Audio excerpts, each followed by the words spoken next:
I love John Byrne. He's John Byrne. I still have my original Man of Steels. John Byrne, if you're listening, I would love to ink one page of yours. Then I can die a happy artist. So if just one. X-Men, Fantastic Four, Superman. What's the first comic you think of when someone mentions John Byrne? The fact that you may have to think for even a moment tells you all you need to know about the sheer volume of great work he's created. My name is Mike Avila. I love my job because I get to talk about comics, and I also get the opportunity to hang out with personal heroes like John Byrne and go behind the panel to find out what makes them tick. You have a gazillion statues of all sorts of characters. Well, I have so many because of OCD. I started out with, 6 of them. So They've multiplied like gremlins. I think they actually breed. It also must be kind of nice to see a lot of the characters that you helped create. Even after 112 years in the business, it's still amazing. Very amazing. Here's just a few of the characters that Byrne has co-created as an artist and writer. Kitty Pryde, Sabretooth, Union Jack, Ant-Man, aka Scott Lang, Bishop, Terrax, Supergirl, aka Matrix, Yellow Jacket, better known as Darren Cross, Emma Frost, and the Hellfire Club, Omega Red, Amanda Waller from Suicide Squad, War Machine, the Great Lakes Avengers, the Next Men, and of course, Alpha Flight, one of my personal favorites. Oh, here we go. First issue of Alpha Flight. Perfection. I like his book so much I'm not even going to try to haggle. More on Alpha Flight a little later as John reveals something you may not have known about the Canadian super team. I sometimes get sad because I realize that I'm making the mistake of assuming my entire audience is as smart as I am, and it's not the entire audience. You know, there are a lot of dummies out there, unfortunately. If you've been a comics fan for a certain amount of time, you've heard the stories. The big bad John Byrne stories. Of course, there's a lot of stuff out there about John, and people are very cranky about it. He's a guy not afraid to speak his mind. And sometimes that's led to disagreements with fellow comics creators. Eric Larson would give you the best because they would go toe-to-toe with their little flame wars back and forth. The big bad John Byrne stories. Yeah, John Byrne, yeah. I'm an ogre. Do you lose sleep over that at all? No. Do you have any regrets about some of your honesty? Because you're honest to a fault. My honesty is a fault.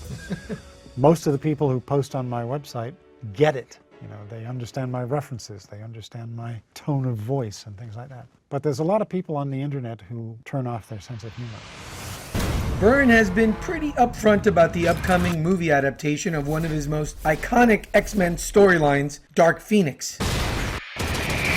Dark Phoenix is doing it the Dark again. Phoenix Yeah, film keep doing saga. What do they need to do to get that right? Well, I don't know how they could even pretend to take a story that took us 4 years to tell and do it in 2 hours.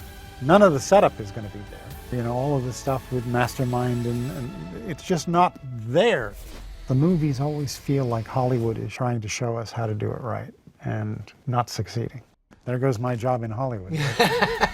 Two of his closest friends in the industry, Walt and Louise Simonson, say there is much more to Byrne than many know. He does not like to have other people messing with his stuff. And you don't hire him if you expect to mess with it much. He's John Byrne. And he generally has a lot of reasons for doing what he's doing. It's not like he's he a just very invents smart stuff. guy. When he was a 6-year-old boy in England, John Byrne came across a book that in many ways changed his life. And then I saw this, and that is really what got me pointed toward comic books. That's where it began. That's where it began, yeah. Byrne would eventually move to Canada. By the mid-70s, he would start contributing to the popular fanzine Contemporary Pictorial Literature, run by Roger Stern and Bob Layton, who would join Byrne in eventually becoming Marvel Stars. Byrne's robot creation, Rog 2000, would land him work at Charlton Comics on books like Wheelie and the Chopper Bunch and Space 1999. The great thing about working at Charlton was that it was entirely a learning experience. They hired me when I wasn't anywhere near ready, and they just let me learn my way. Byrne's big break at Marvel would come when another artist missed a deadline. And he said, this guy's missed his deadline. Can you have this to us by this date? And I said, yes, but what do you want me to do with the rest of the week? And he basically said, marry me. So I got my first work at Marvel because I was fast, not because I was good. And luckily, as I got better, I didn't lose my speed. From his work on The Champions to his memorable stint on Marvel Team Up, Byrne's distinctive pencil work made an instant impression on fans. In late 1977, at the same time he penciled a classic 3-issue Avengers story that fans still rave about, Byrne would replace Dave Cockrum as penciler on the Uncanny X-Men. Together with Chris Claremont and inker Terry Austin, Byrne helped turn the X-Men into the best title in comics. Coming behind Dave Cockrum, John Byrne was like this earthquake, and he had phenomenal impact on the industry. What was the secret sauce? Intergalactic intrigue, genocide, mind control, and romance. The X-Men kept you guessing every month.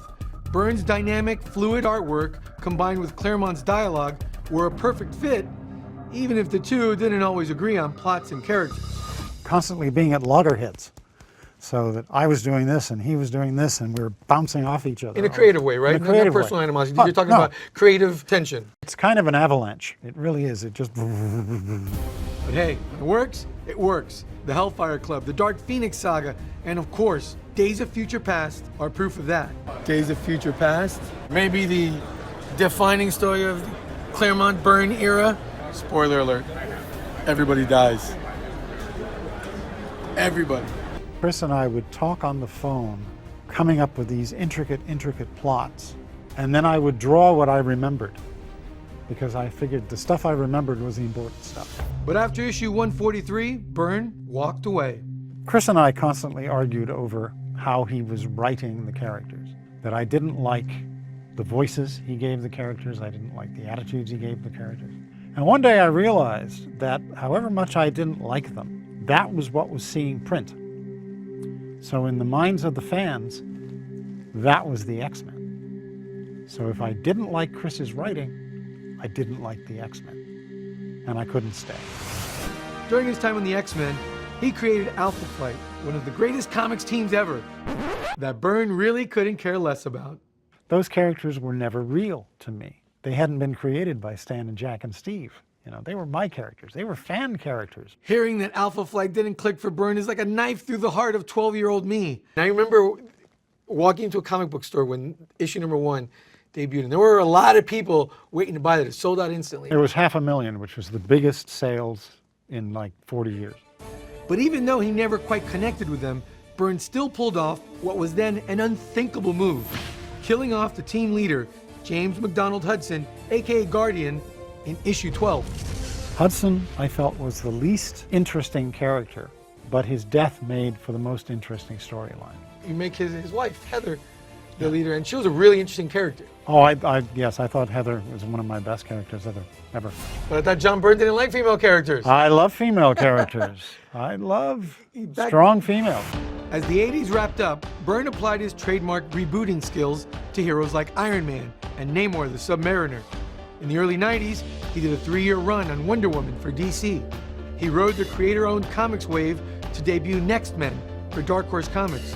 Do you have anything left to tell with that story? Because there's No. so many fascinating ways you can take those Oh, I characters. could tuck into that, and there is a sidebar to it. I did the issue Finders of Lost Children, and that is a mini-series I want to do, but the next Men are done. I told that grand epoch. Stick a pin in it. Fun fact, the first full-color appearance of Mignola's Hellboy occurred on the cover of Next Men issue 21. Byrne's main work in the 21st century has been for DC and for IDW, where he worked on a series of Star Trek comics, as well as his acclaimed Star Trek New Visions photo novels. It's all professional fan fiction. Lately, he's been devoted to a spec project he calls X-Men Elsewhen. Sometimes in a career you put your pencil down. I think John has put his pencil down a little bit, but I think he'll pick his pencil back up again. To tell you the truth, I think it's time. The strangest thing about it has been the fact that they pretty much just fell out of the pencil. Byrne's fans are crossing their fingers that Marvel will greenlight this series. There's nothing to announce yet, but it's out there in the ozone. People want this book. CB? People want this book.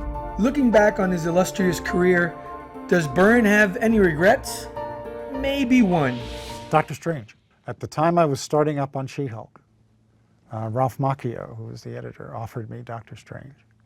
And for years and years and years, I had thought I wasn't right for Doctor Strange. I thought my style didn't fit. And I look back and I kind of wish I'd done Doctor Strange.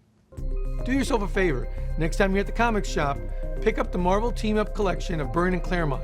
It's one and done comics, done to perfection. I try to get it right the first time. If you don't, get it right the next time. So I try not to erase. That's a good tombstone right there. Yeah. I try not to erase. John, thank you so much for the time. This has been a lot of fun. Oh, well, thank you. Now get out. Thanks for coming with me behind the panel. And don't forget to subscribe to the SYFY WIRE YouTube channel for more exclusive interviews with your favorite comics creators.